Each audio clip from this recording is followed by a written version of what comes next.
ಎಲ್ರಿಗೂ ನಮಸ್ತೆ, welcome to my YouTube channel.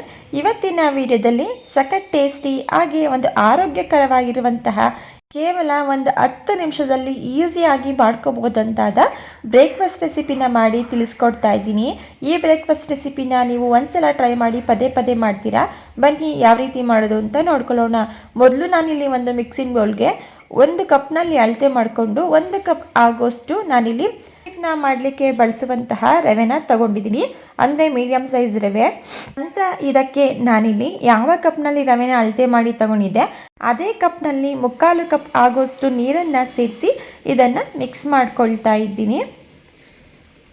ಈ ರೀತಿ ಬ್ರೇಕ್ಫಾಸ್ಟ್ನ ನೀವು ಮಕ್ಕಳ ಲಂಚ್ ಬಾಕ್ಸ್ಗೆ ಟ್ರೈ ಮಾಡಿದ್ರೆ ಲಂಚ್ ಬಾಕ್ಸ್ ಅಂತೂ ಫುಲ್ ಖಾಲಿ ಮಾಡ್ಕೊಬಿಡ್ತಾರೆ, ಅಷ್ಟು ಸೂಪರಾಗಿರುತ್ತೆ.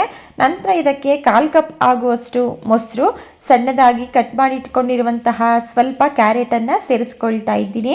ಇದ್ರ ಜೊತೆಗೆ ಸಣ್ಣದಾಗಿ ಕಟ್ ಮಾಡಿ ಇಟ್ಕೊಂಡಿರುವಂತಹ ಸ್ವಲ್ಪ ಕರಿಬೇವಿನ ಸೊಪ್ಪು, ಹಾಗೆ ಸಣ್ಣದಾಗಿ ಕಟ್ ಮಾಡಿ ಇಟ್ಕೊಂಡಿರುವಂತಹ ಸ್ವಲ್ಪ ಕೊತ್ತಂಬರಿ ಸೊಪ್ಪು, ಹಾಗೆ ಕಟ್ ಮಾಡಿ ಇಟ್ಕೊಂಡಿರುವಂತಹ 1 ಗ್ರೀನ್ ಚಿಲ್ಲಿ, ರುಚಿಗೆ ತಕ್ಕಷ್ಟು ಉಪ್ಪು, ಹಾಗೆ ಇದ್ರ ಜೊತೆಗೆ ನಾನಿಲ್ಲಿ 1/4 ಟೀ ಸ್ಪೂನ್ ಆಗೋಷ್ಟು ಜೀರಿಗೆನ ಸೇರಿಸ್ಕೊಂಡು ಇದನ್ನು ನಾನಿಲ್ಲಿ ಪಕ್ಕಕ್ಕಿಟ್ಕೊಳ್ತಾ ಇದ್ದೀನಿ.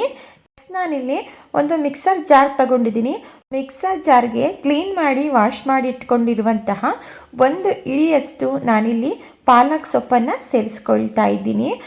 ಪಾಲಕ್ ಸೊಪ್ಪನ್ನು ಸೇರಿಸಿದ ನಂತರ ಇದಕ್ಕೆ ಸ್ವಲ್ಪ ನೀರನ್ನು ಸೇರಿಸ್ಕೊಂಡು ಎಷ್ಟು ನೈಸಾಗಿ ಇದನ್ನು ಪೇಸ್ಟ್ ಮಾಡ್ಕೊಳ್ಳಿಕ್ಕೆ ಸಾಧ್ಯನೋ ಅಷ್ಟು ನೈಸಾಗಿ ಇದನ್ನು ಪೇಸ್ಟ್ ಮಾಡ್ಕೊಳ್ತಾ ಇದ್ದೀನಿ.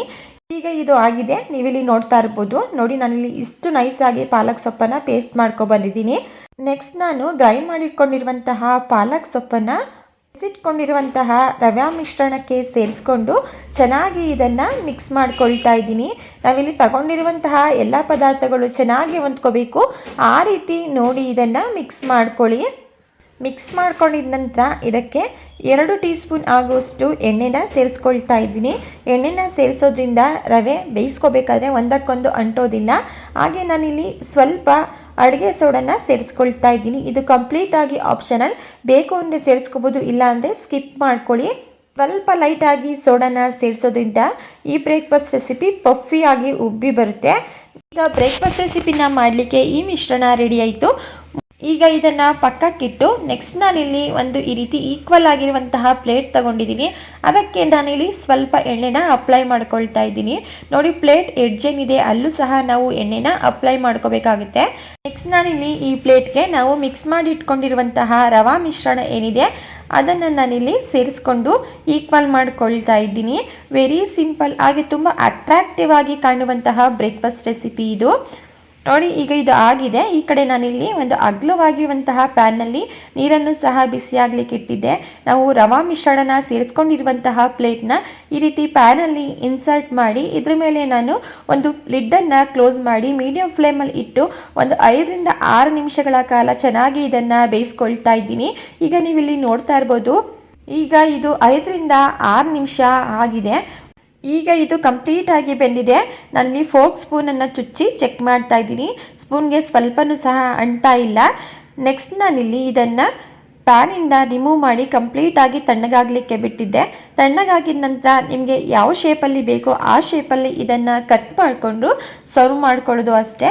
ವೆರಿ ಸಿಂಪಲ್ ಆಗಿ ಟೇಸ್ಟಿಯಾಗಿರುವಂತಹ ರೆಸಿಪಿ. ನಾನಿಲ್ಲಿ ಸ್ಕ್ವಯರ್ ಟೈಪ್ನಲ್ಲಿ ಇದನ್ನು ಕಟ್ ಮಾಡ್ಕೊಳ್ತಾ ಇದ್ದೀನಿ. ಹಾಗೆ ಇದನ್ನು ತಿನ್ನಲಿಕ್ಕೆ ಯಾವುದೇ ಚಟ್ನಿ ಆಗಲಿ ಸಾಸ್ ಆಗಲಿ ಅವಶ್ಯಕತೆ ಇಲ್ಲ, ಅಷ್ಟು ರುಚಿಯಾಗಿರುತ್ತೆ.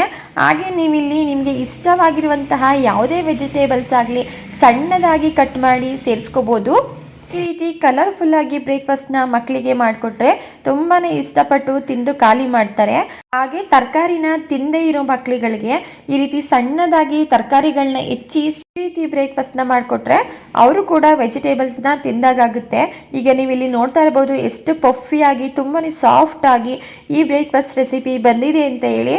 ಖಂಡಿತ ಮಿಸ್ ಮಾಡದೆ ಈ ರೆಸಿಪಿನ ಟ್ರೈ ಮಾಡಿ ನೋಡಿ. ಓಕೆ ಫ್ರೆಂಡ್ಸ್, ಇವತ್ತಿನ ಹೆಲ್ದಿ ಹಾಗೂ ಟೇಸ್ಟಿ ರೆಸಿಪಿ ನಿಮಗೆ ಇಷ್ಟ ಆಗಿದೆ ಅಂತ ಭಾವಿಸ್ತಾ ಇದ್ದೀನಿ. ಇಷ್ಟ ಆಗಿದ್ದರೆ ರೆಸಿಪಿಗೆ ಒಂದು ಲೈಕ್ ಮಾಡಿ. ಇದೇ ರೀತಿ ಸಿಂಪಲ್ ಹಾಗೂ ಹೆಲ್ದಿ ರೆಸಿಪಿಗಳಿಗಾಗಿ ನೀವು ಮಾಡಬೇಕಾಗಿರೋದು ಇಷ್ಟೇ. ದಯವಿಟ್ಟು ಚಾನಲ್ನ ಸಬ್ಸ್ಕ್ರೈಬ್ ಮಾಡಿಕೊಂಡು ಚಾನಲ್ಗೆ ಸಪೋರ್ಟ್ ಮಾಡಿ. Thank you for watching. ಮತ್ತೊಂದು ಹೊಸದಾದ ರೆಸಿಪಿಯೊಂದಿಗೆ ಮರಳಿ ಸಿಗೋಣ.